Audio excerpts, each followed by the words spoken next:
Мына бүгін bir 2 жылдан бері иштелип келаткан жергиликтүү өз алдынча башкаруу кодекси жөнүндө мыйзам долбоору талкууланып атат эксперттер тарабынан. Бул мына биз 30 жыл мурда эгемендүү болгондон баштап эле ошол өз алдынча башкаруудагы жалпы эле дүйнөдө Европалык хартия кабыл алынган 80-жылдардын ортосунда кийин Советтер Союзу убагында мыйзам кабыл алынган болчу. Ошонун дагы негизинде Кыргыз Республикасында мыйзам кабыл алынган. Анда бир эле мыйзам болчу, жергиликтүү өз алдынча башкаруу жөнүндө мыйзам болуп, кийин эгемендүү болгондон кийин 92-жылдын 4-марттан баштап жергиликтүү мамлекеттик администрациялар деген жаңы институт кийилип, жергиликтүү өз алдынча башкаруу жана жергиликтүү мамлекеттик администрациялар жөнүндөгү мыйзам деп аталып калган. Ошол мыйзам менен мындай өз алдынча башкаруу органдарынын иши аткарылып келген, ишке ашырылып келген. Андан кийин 2000-жылдары биз мен да ошол демилгечилердин бири болуп калдым. Ошо жумуш топто катышып, авторлордун бири деп айтсам болот. Биз 4 мыйзамды иштеп чыктык эле. Жергиликтүү өз алдынча башкаруу жана жергиликтүү мамлекеттик администрациялар жөнүндө мыйзам, муниципалдык кызмат жөнүндө мыйзам, коммуналдык менчик жөнүндө мыйзамды, андан кийин финансылык жана экономикалык негизи жөнүндөгү мыйзамды иштеп, биз ошол 2003-2004 жылдары кабыл алган болчубуз. Андан бери да мына жергиликтүү өз алдынча башкаруу өсүп келатат. Дагы көптөгөн жаңылыктар болуп атат. Мына 2010-жылдан кийин парламенттик башкарууга кеткенде да бир топ мыйзамдар өзгөрүүлөр болду. Анан азыр мына жаңы конституцияга ылайык президенттик башкаруу системасына Кыргызстан элибиз тандап алды референдумда.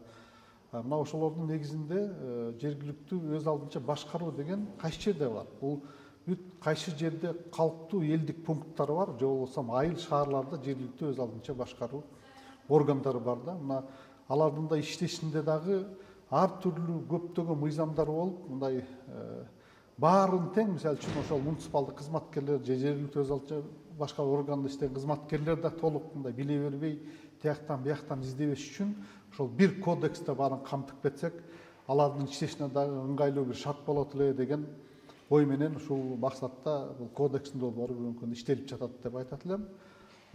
Мен да мына азыр жаңы келип катышып, азыр мындай мазмунуна терең кирип атабыз деп айтсам болот.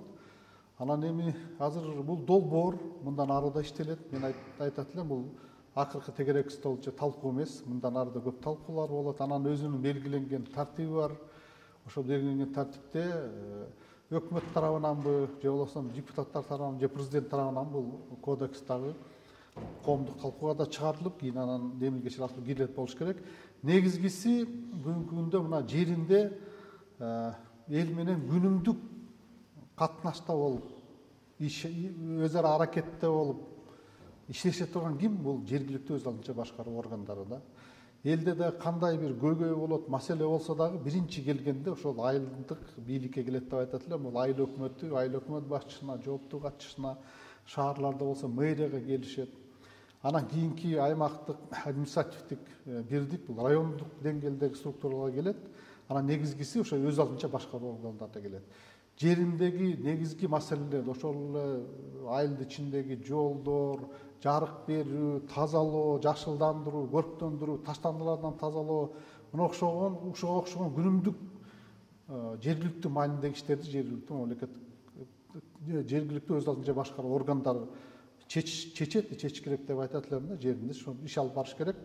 Ошондуктан аларга бир дагы бир айтат элем, алар дагы толук кандуу мындай иштеп кетишине биз шарт түзүп бериш керек. Ошо мыйзам чегинде дагы, мыйзамда дагы аларга ошо жетиштүү өздөрүнө укуктарды беришибиз керек, функцияларды беришибиз керек аларга.